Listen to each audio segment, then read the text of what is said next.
ఒక అద్భుత ప్రసంగంతో మీ ముందుకు రాబోతున్నారు. ఇప్పుడు నిజంగా చాలా ప్రశ్నలండి, చాలా ప్రశ్నలు ఉన్నాయి.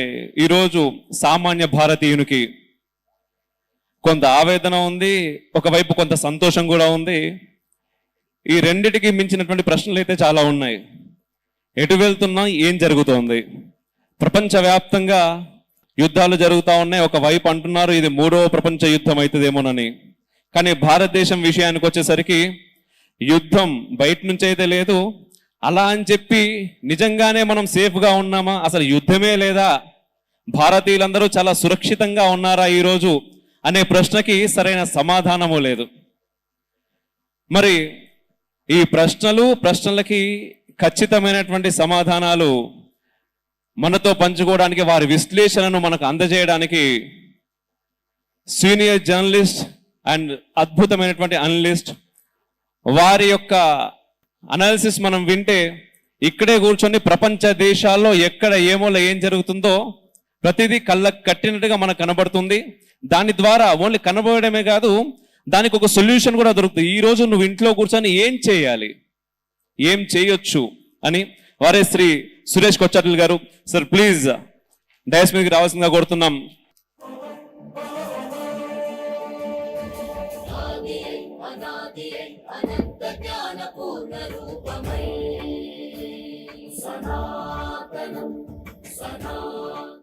అందరికీ నమస్కారం అండి.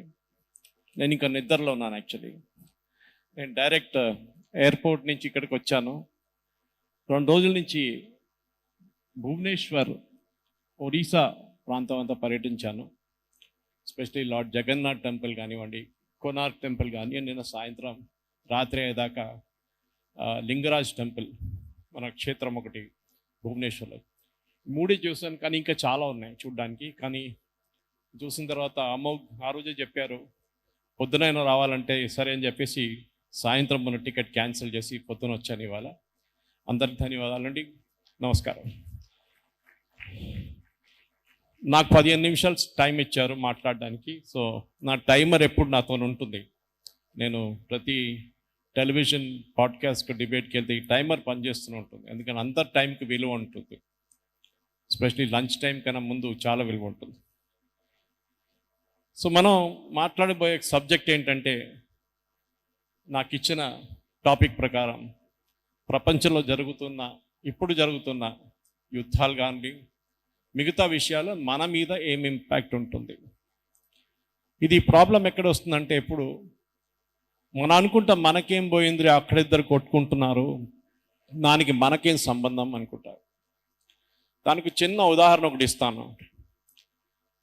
మన యుక్రెయిన్ రష్యా వార్ మొదలైనప్పుడు చాలామంది అనుకున్నారు ఎక్కడో యుక్రెయిన్, ఎక్కడ రష్యా, మనకేంటి సంబంధం అని. యుద్ధం మొదలయ్యే వారం లోపల అప్పుడున్న మన సన్ఫ్లవర్ ఆయిల్, మనం చాలామంది ఇంట్లో వాడుతాం, అది 140 రూపాయలు ఉండే, అది ఒకటేసారి జంప్ అయ్యి 240 రూపాయలకి వెళ్ళిపోయింది. కొన్ని రోజులు అక్కడే ఉండిపోయింది అది. సో నాకు ఇది ఎక్కువ దీని గురించి సబ్జెక్ట్ గురించి తెలియనప్పుడు నేను మన దగ్గర కొంత కంపెనీలో ఉన్న హైదరాబాద్లో గోల్డ్ డ్రాప్ లాంటి కంపెనీ, వాళ్ళ దగ్గర వెళ్ళి అడిగాను ఏం జరుగుతుందంటే ఒకసారి చెప్తారా అంటే చెప్పారు, మన దేశంలో మనం ప్రొడ్యూస్ చేయని ఒక ప్రోడక్ట్ సన్ఫ్లవర్ కొంతమంది, కానీ చాలా మట్టుకు మనం విదేశాలను తెప్పించుకుంటాం. దాంట్లో one of the biggest is Ukraine. అక్కడి నుంచి రావాల్సిన సన్ఫ్లవర్ రావడం బంద్ అయిపోయింది. దాంతో మన ఆయిల్ మిల్స్కి సన్ఫ్లవర్ లేకుండా పోయింది. సో మనం అనుకుంటాం మళ్ళీ ఇదే ప్రాబ్లం. నేను ఎప్పుడు చెప్తుంటాను నా డిబేట్లో, నా పాడ్కాస్ట్లో ఒక మాట. మా మలయాళంలో, నేను కేరళ నుంచి, మీ అందరికి తెలిసి ఉంటుంది, మా మలయాళంలో ఒక వింటారు, పక్కంట అమ్మగారికి పిచ్చి పడితే చూడడానికి చాలా బాగుంటుందంట, మన అమ్మగారికి పిచ్చి పడితే అప్పుడు తెలుస్తుంది సంగతి ఏంటి. అది ప్రాబ్లం. మనకి ఏం ప్రాబ్లం పోయింది? ఇంగ్లీష్లో ఒక సేయింగ్ ఉంది, no man is an island అంటారు. నేనే ఒక్కడు, నేను నా చుట్టుపక్కల ఏం జరిగినా కానీ నాకు దాంతో సంబంధం లేదని చాలామంది మన దాంట్లో ఉన్నారు. కాదు, ప్రతి చిన్న ఇన్సిడెంట్ ఎక్కడ జరిగితే దాని ఇంపాక్ట్ మన మీద ఉంటుంది. దానికి అన్నిటికన్నా మంచిగా ఉదాహరణ చాలా ఉన్నాయి చెప్పుకుంటూ పోతే. కానీ దానికి ఇప్పుడు జరుగుతున్న ఇరాన్, ఇజ్రాయెల్, యుఎస్ యుద్ధం, మనం చూస్తున్నాం, చిన్న పాయింట్తో మొదలైంది, ఒక యురేనియం ప్రాబ్లంతో మొదలైన ఈ యుద్ధం ఇప్పుడు ఎక్కడ లేనట్లా ఎక్కడికి వెళ్తుందో ఎవరికి తెలియదు. ఇప్పుడు ట్రంప్కి తెలియదు, ఇరానియన్స్కి తెలియదు, నెటన్యాహుకి తెలియదు. ఈ పరిస్థితుల్లో మనం చూస్తున్నాం, మన మీద వస్తున్న ప్రాబ్లమ్స్ కానీ మన మీద వస్తున్న ఇష్యూస్ కానీ మనం చూస్తున్నాం. కొన్ని రోజులు మన దగ్గర పెట్రోల్ బంక్ బయట పెద్ద పెద్ద లైన్లు కట్టారు చాలామంది. ఇవాళకి అది అయిపోయింది అనుకుంటాను. ఎల్పిజి కోసం కొట్టుకుంటున్నాం, ఎల్పిజి బుక్ చేయటం రావట్లేదు అనుకున్నాం. ఎందుకు మనం అనుకుంటే అదే సేమ్ ప్రాబ్లం. స్ట్రైట్ ఆఫ్ హోర్మూజ్ అనే ఒక వర్డ్ మనం ఎప్పుడు నేర్చుకుంటాం, అందరు వింటూనే ఉంటాం, హోర్మూజ్ హోర్మూజ్ అని. యాక్చువల్లీ హోర్మూజ్ మన దగ్గర ఉన్న పార్సీ వాళ్ళ దేవుడు పేరు. యాక్చువల్లీ హోర్మూజ్ వాళ్ళ, బికాస్ ఇరానియన్స్ అందరూ పార్సీస్, ఒరిజినలీ పార్సీస్ వాళ్ళు. మన దగ్గర టాటా లాంటి వాళ్ళు అక్కడి నుంచి వచ్చారు వాళ్ళు. ఈ స్ట్రైట్ ఆఫ్ హోర్మూజ్ బంద్ చేయడంతో మన మీద వచ్చిన ప్రాబ్లమ్స్ మీరు చూస్తున్నారు. అది అయిపోయిందిలే నాకేంటి దాంతో అనుకున్న చాలామంది ఉన్నారు. కానీ అప్పుడు కూడా ఎల్పిజి అయిపోయినప్పుడు, లేకుంటే పెట్రోల్ డీజిల్ ఏమైనా ప్రాబ్లం రాబోతుందా అని చూస్తే దాన్ని బట్టి మన వాళ్ళు కొట్టుకుంటారు. ఇక్కడ మనం ఎప్పుడు ఆలోచిస్తాం, పక్కనున్న శ్రీలంకలో ప్రతి వారానికి ఒక 4 వీలర్కి 15 లీటర్ పెట్రోల్ ఇస్తున్నారు అంతే. 2 వీలర్కి 7 లీటర్లు ఇస్తున్నారు. మిగతా కమర్షియల్ వెహికల్స్కి ఇవ్వట్లేదు. అటు బంగ్లాదేశ్లో అదే పరిస్థితి ఉంది. ఇండోనేషియాలో అయితే కంప్లీట్ లాక్డౌన్ చేసేసారు, పెట్రోల్ లాక్డౌన్ చేసేసారు, అంటే డీజిల్ పెట్రోల్ ఇవ్వట్లేదు. మలేషియాలో అదే ప్రాబ్లం ఉంది. అప్పుడు మనం కొంచెం అప్రిషియేట్ చేయాల్సిన మాట, మీరు మోదీ గారు నచ్చుతారో నచ్చలేదు అది ఇంకో సబ్జెక్ట్ అది. కానీ ఒక దేశం నడిపించాలంటే మనకు తెలుసు, ఒక ఇల్లు నడిపించాలంటే మనకున్న టెన్షన్ మనకు తెలుసు. ఆలోచించండి, ప్రతిరోజు ఈ ప్రాబ్లం స్టార్ట్ అయినప్పటి నుంచి ఎక్కడి నుంచి ఎల్పిజి తెచ్చుకోవాలి, ఎక్కడి నుంచి మనం పెట్రోల్ డీజిల్ తెప్పించుకోవాలి, అంటే క్రూడ్ ఆయిల్ తెప్పించుకోవాలి, ఎక్కడి నుంచి మీథేన్ తెప్పించుకోవాలి. ఎందుకంటే హీలియం, మీకు హీలియం అనే ఒక ప్రోడక్ట్ ఉంటుంది, గ్యాస్ ఉంటుంది, మనం సబ్జెక్ట్లో చదివి ఉంటాం కెమిస్ట్రీలో. హీలియం గ్యాస్ అది కూడా పెట్రోలియం నుంచి వస్తుంది. ఆ హీలియం గ్యాస్ మీరు ఎంఆర్ఐ ఆపరేట్ చేయాలంటే, ఒక హాస్పిటల్కి వెళ్ళాక ఎంఆర్ఐ తీసుకోవాలంటే ఆ హీలియం గ్యాస్ కావాలి మీకు. అది ఇప్పుడు లేదు, చాలా మట్టుకు కేసెస్లో ఎంఆర్ఐస్ ఆగిపోయినాయి. అప్పుడు ఆలోచించండి, ఎక్కడ డీజిల్, ఎక్కడ పెట్రోల్, ఎక్కడ క్రూడ్ ఆయిల్, ఎక్కడది. ఇంకోటి ఫర్టిలైజర్, ఎరువులు.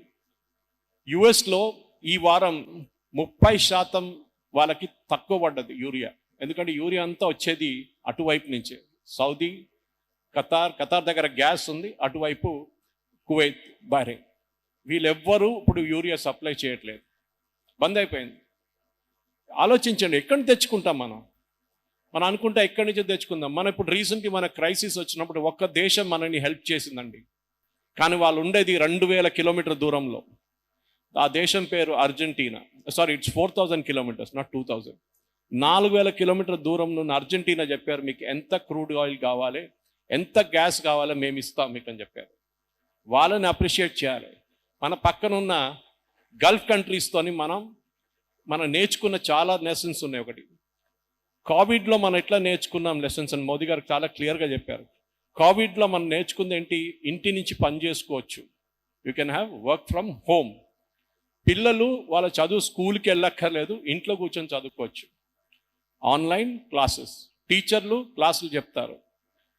ఆలోచించండి, this is the turning point. నేను మార్క్ మై వర్డ్స్, ఇదంతా అయిపోయిన తర్వాత, ఎప్పుడైతుందో తెలియదు కానీ మీరు సడన్గా చూస్తున్నారు, ఒక మేజర్ మార్పు చూస్తున్నారు. పిఎన్జి అనే ఒక వర్డ్ వినుంటారు మీరు, పైప్డ్ న్యాచురల్ గ్యాస్. ఇది మన దేశంలో ప్రతి ఇంట్లో ఎలక్ట్రిసిటీ ఎట్లా వస్తుందో, అట్లీస్ట్ టౌన్స్లో, మేజర్ టౌన్ సిటీస్లో అదే పిఎన్జి మీకు కంపల్సరీగా ప్రతి ఇంటికి తీసుకోవాల్సిన పరిస్థితి 6 నెలల్లో రాబోతుంది. ఎందుకంటే ఈ పైప్ న్యాచురల్ గ్యాస్లో 45% మన దేశంలోనే ప్రొడ్యూస్ అవుతుంది. కృష్ణా గోదావరి బేసిన్లో ఉంది, బాంబే హైలో ఉంది, దిబ్రూగఢ్లో ఉంది. ఇది మనం నేర్చుకోవాల్సిన లెసన్. మనం ఎవ్వరి మీద డిపెండ్ కాకూడదు. డిపెండ్ అయితే వాళ్ళు పని చూసుకుంటున్నారు. చూడండి, ఖతార్ ఏమన్నారు, ఫోర్స్ మెజూర్ అంటారు ఇంగ్లీష్లో, ఒక వర్డ్ ఉంది. That's actually Latin and French word connection. Force measure అంటే నేను మీతో కాంట్రాక్ట్ చేసుకున్నాను, మీకు ఇంత గ్యాస్ ఇస్తాను పర్ ఇయర్ అని, కానీ మేము ఇప్పుడు ఇవ్వలేకపోతాం, మాతో కాదు మా మీద పెనల్టీ పెట్టకూడదు మీరు అని చెప్పి ఫోర్స్ మెజర్ డిక్లేర్ చేశారు. Qatar supplies 80% of the world's gas. 80% gas లోకంలో ఎక్కడ కావాలంటే ఖతార్ నుంచి వస్తుంది. వాళ్ళ పాపులేషన్ మీరు బిలీవ్ చేయరు 4 లక్షలు, మన ఒక జిహెచ్ఎంసి వార్డు కన్నా తక్కువ, కానీ వాళ్ళ ఎక్స్పాట్రేట్ పాపులేషన్ చాలా ఎక్కువ. సో మనం నేర్చుకోవాల్సింది, మనం ఎవ్వరి మీద డిపెండ్ కాకూడదు. ఈ లైన్లు ఈ ఎల్పిజి కోసం కొట్టుకున్న ఇది మనం నేర్చుకోవాల్సింది ఏంటంటే మన కోసం మనం సొల్యూషన్స్ క్రియేట్ చేయాలి. దాని రెండవ ఎగ్జాంపుల్ నేను ఇస్తాను మీకు. ఇది చాలా చోట్ల నేను మాట్లాడుతూ చెప్పాను. డిమానిటైజేషన్ వచ్చినప్పుడు చాలామంది చాలా మాటలు అన్నారు. మోదీ గారు అన్నారు 15 లక్షలు మీ పాకెట్లో పెడతా అన్నారు. ఆయన ఎక్కడ అట్లా చెప్పలేదు. అని చెప్పింది ఏంటంటే బ్లాక్ మనీ అని తీసుకొస్తే ప్రతి భారతీయుడికి పాకెట్లో 15 లక్షలు ఉండొచ్చు. First of all black money ఏంటని మనం అర్థం చేసుకోవాలి. బ్లాక్ మనీకి కలర్ ఏం లేదు. బ్లాక్ మనీ అంటే ట్యాక్స్ కట్టకుండా, ఇన్కమ్ ట్యాక్స్ కట్టకుండా, కార్పొరేట్ ట్యాక్స్ కట్టకుండా మీరు ఫారిన్ బ్యాంక్స్లో ఉంచుకున్నది బ్లాక్ మనీ. దానికి తీసుకురావాల్సిన రెస్పాన్సిబిలిటీ ఇప్పుడు సుప్రీంకోర్టు దగ్గర ఉంది. ఎనీవే సబ్జెక్ట్ అది కాదు. ఈ బ్లాక్ మనీ డిమానిటైజేషన్ టైంలో వచ్చిన తర్వాత గవర్నమెంట్ ఒక పెద్ద మార్పు తీసుకొచ్చారు. United payments interface, UPI. అది వచ్చినప్పుడు ప్రపోజ్ చేసినప్పుడు చిదంబరం గారు ఒక పెద్ద స్పీచ్ ఇచ్చారు పార్లమెంట్లో. మీకు గుర్తుంటుంది, ఆ వీడియో వైరల్ అయినప్పుడు. ఈ కూరగాయలు ఆమెకి ఏం తెలుస్తుంది, ఆవిడకి ఇంటర్నెట్ కనెక్షన్ ఉందా, బ్యాంక్ అకౌంట్ ఉందా, అన్నీ అడిగారు చిదంబరం గారు. ఇప్పుడు చూడండి, ప్రతి ట్రాన్సాక్షన్ నేను 2 రోజులు ఇచ్చి చెప్పాను చూడండి. నేను ఒడిశాలో భువనేశ్వర్లో తిరిగాను, పూరికి వెళ్ళాను. ప్రతి చోట క్యాష్ ఇస్తే వద్దు సార్, చేంజ్ లేదు, యూపీఐ చేయండి, గూగుల్ పే చేయండి అంటున్నాను. ఇది 2వ మేజర్ లెసన్. మనం నేర్చుకోవాల్సిన చాలా ఉన్నాయి. ఈ క్రైసిస్కి మన అందరికీ ఉన్న బాధ్యత ఇది. కొంతమంది అడుగుతారు పైప్ న్యాచురల్ గ్యాస్ ఎందుకు తీసుకోవాలి, పైప్ న్యాచురల్ గ్యాస్ మా ఇంట్లో పెడితే మాకు ఏంటి అడ్వాంటేజ్, ఏంటి డిసడ్వాంటేజ్, చాలా ఉన్నాయి. చెప్పుకుంటూ పోతే ఒక పెద్ద క్లాస్ అది, పెద్ద లెసన్ అది. మెయిన్గా పైప్ న్యాచురల్ గ్యాస్కి మన ఇంట్లో ఉండే కుకింగ్ స్టవ్ మీరు మార్చక్కర్లేదు. It is the same thing. కానీ దానికి 2 పాసిబిలిటీస్ ఉంది. ఒకటి, ఎల్పిజి అనేది చాలా ప్రెషర్లో స్టోర్ చేస్తారు. ఆ సిలిండర్లో కింద పోర్షన్లోనే లిక్విడ్ ఉంది. దాన్ని రిలీజ్ చేసినప్పుడు మీరు పైన ఒక స్విచ్ ఆన్ చేసినప్పుడు రిలీజ్ అవుతుంది. అది ఆ ప్రెషర్ చాలా ఎక్కువ. మన కిచెన్లో ఒక ఆటమ్ బాంబ్ పెట్టినట్లు ఉంటుంటుంది. అంత డేంజరస్ ప్రోడక్ట్ అది. లోకంలో ప్రతి చోట దీన్ని మార్చుతున్నారు. మనం కూడా మార్చాల్సిన టైం వచ్చింది.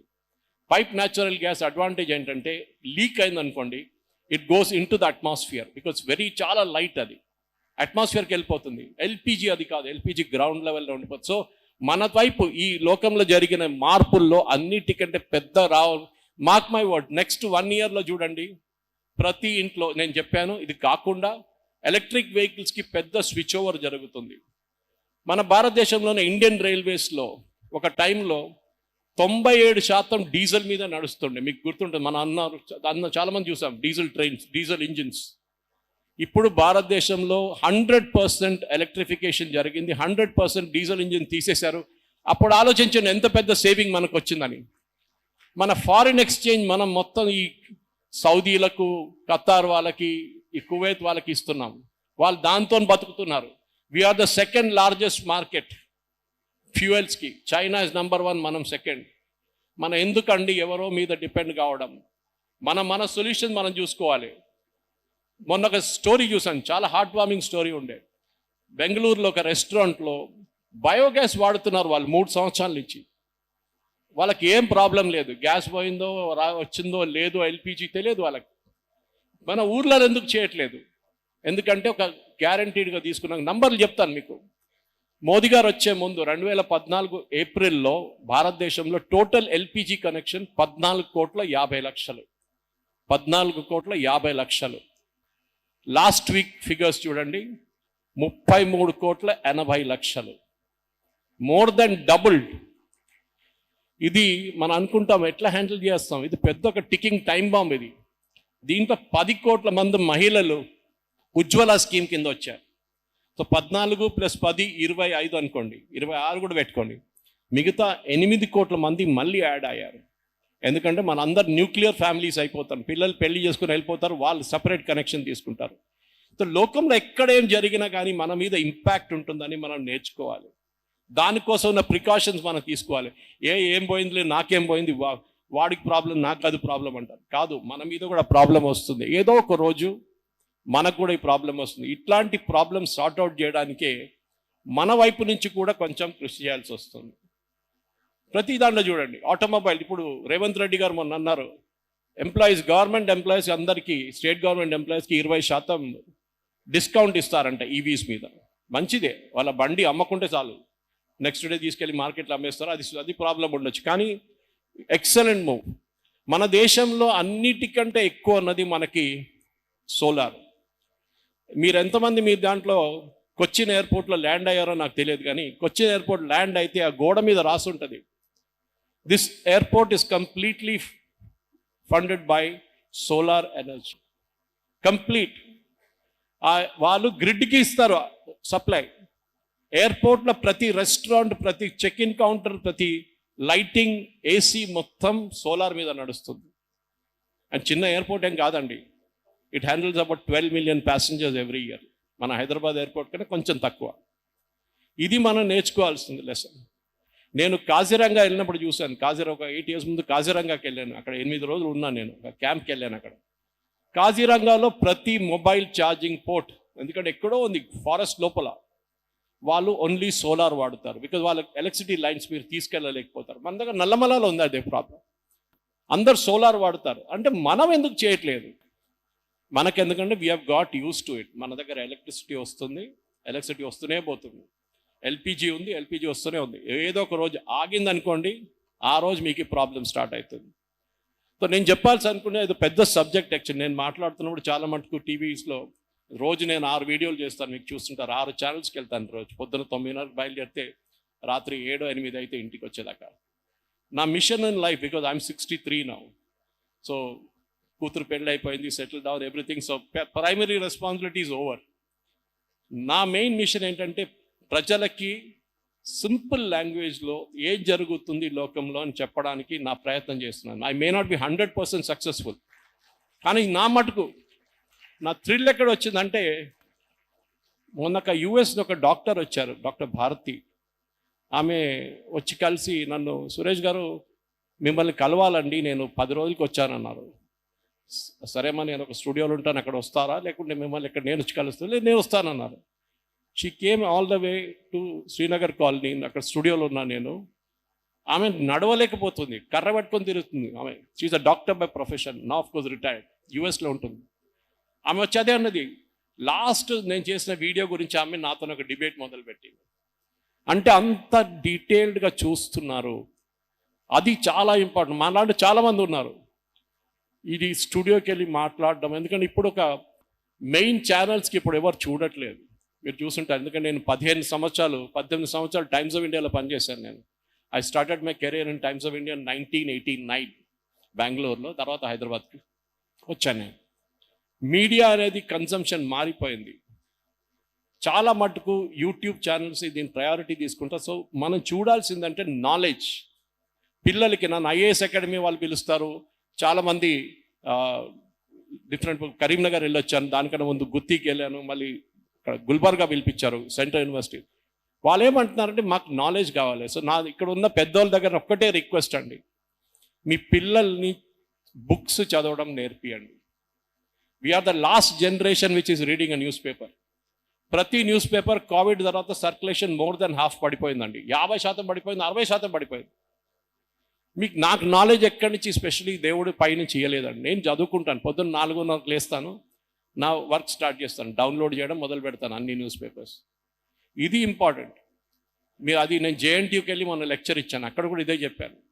ప్రతి స్టూడెంట్కి వాళ్ళకి నాలెడ్జ్ లెవెల్ సేమ్ ఉంటుంది. మీ ఏఐ నేర్చుకున్నారో, ఎంఎల్ నేర్చుకున్నారో, electrical engineering your knowledge level is same.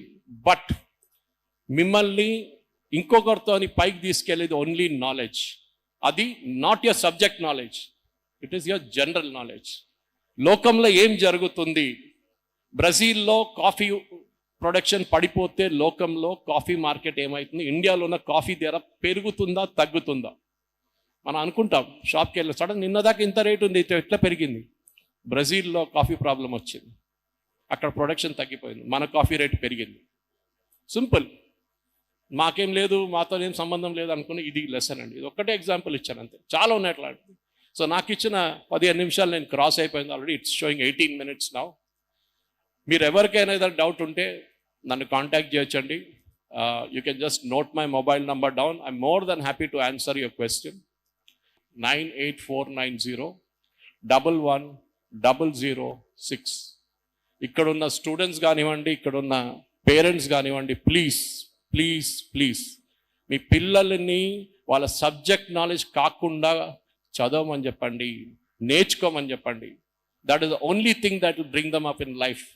Otherwise 15 సంవత్సరాల దాకా తర్వాత వాళ్ళు ఇదే మన యునైటెడ్ స్టేట్స్ ఆఫ్ అమీర్పేటలో తిరుగుతారు. మనకు అందరు తెలిసిందే. ఈ అమీర్పేటలో ఉన్న కాలేజ్ నేర్పిస్తారు చూడండి, అక్కడికి వెళ్ళాల్సి వస్తుంది వాళ్ళకి. Okay, thank you very much, ధన్యవాదాలు. మనకు ఎంతసేపు ప్రశ్నలు మాత్రమే కనబడుతూ ఉంటాయి. నాకు తెలిసి సార్ చాలా విషయాలకి సమాధానాలు చెప్పారని నేను అనుకుంటున్నాను. మీకు అర్థమైనాయి ఆ సమాధానాలు? అర్థమైన వాళ్ళు గొంతు చెప్తే నాకు వినబడవు కాబట్టి చప్పట్లు కొట్టి చెప్పొచ్చు. ఒక చిన్న జ్ఞాపిక రిఫ్లెక్షన్ నుంచి